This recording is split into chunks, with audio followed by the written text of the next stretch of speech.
I thought these couple of verses summed up Emmanuel's message quite well. He hit a lot of points, and this is the message that I believe led to his demise because it was just giving too much knowledge, spiritual freedom to the people. He was telling them too much. And so we will begin. As they went on their way, Emmanuel taught the people with sincerity, and he spoke. Truly, truly, I say to you, if you are knowledgeable and comprehend and embrace wisdom, and if you practice love truthfully and do not doubt, not only will you do such things with blind eyes, but when you say to the fig tree, dry up, it will dry up.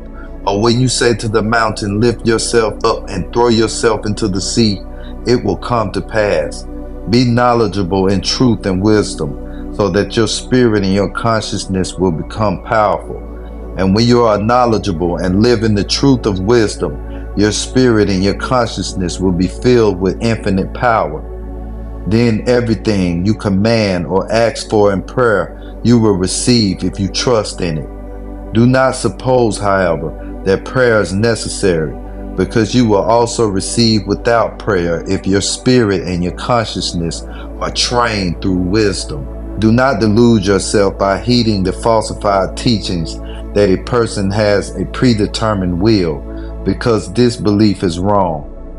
Know this, whatever a person may wish to accomplish, they must always first create the will to do so, because this is the law of nature. Thus, a person determines the course of their life, known as fate. But it is a fact that one must acquire knowledge and learn the truth in order to engender a will that is imbued with the laws. Consider yourselves as people who live in order to learn and perfect the spirit, because you are born with the task of becoming perfect in spirit. Pay no attention to the future when the erroneous teachings will be spread that humans must once again perfect themselves in the spirit because they have fallen away from creation. Beware of this false teaching, because it is wrong down to the final dot in the I. Truly, truly, I say to you, humans were never perfect in spirit, and thus they have never fallen away from creation. The spirit of each person is created specifically for the task of perfecting itself and gaining wisdom. The spirit of each person is created specifically for the task of perfecting itself and gaining wisdom. This is so as to become one with creation as destined by the laws, whereby creation grows and expands within and thus perfects itself. And as the spirit within a person is a unity, so is creation a unity within itself, and no other power exists besides it. Within itself, creation is pure spirit and therefore infinite power, because it is one within itself, and nothing exists outside of it. Therefore, beware of the false and adulterated future teachings that will insult me when they call me the Son of creation and the Son of God.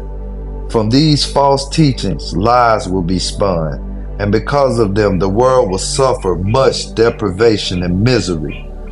Pay no attention to the erroneous future teachings which will endeavor to combine the spirit of creation and me into one, creating from them a threefold entity, which in turn should be a unity again.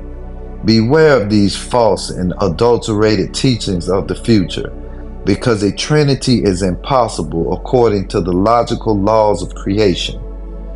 Truly, I say to you, the princes suppress their people, and the mighty use violence against them. Similarly, the forthcoming religious sects will use violence.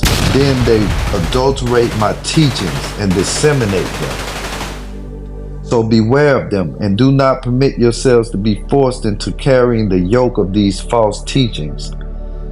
But this does not have to happen to you. Instead, you should be great and learn and teach the truth. As I have come to teach truth and knowledge among the people, So you should keep on reaching in order that the truth may indeed prevail. And now Emmanuel enters into Jerusalem. And as they approached Jerusalem at Bethphage, near the Mount of Olives, Emmanuel sent forth two of his disciples and said to them, "Go into the village that lies ahead. Forthwith you will find a female donkey tied to the post, and a foal with her. Untie her and bring her to me, because she is a present to me and is only temporarily being kept there at the stable. And then if anyone questions you, say, Emmanuel of Nazareth needs her, and right away he will let you have her." The disciple went there and did as Emmanuel told them. And I want you to go through this ending yourself so you can see what was said and what's different. It's a lot more detail in this script than the New Testament. So, you know what happened pretty much, but do you know the details of what happened? Are you even interested enough to find out? I mean, hey, it's your spirit, not mine.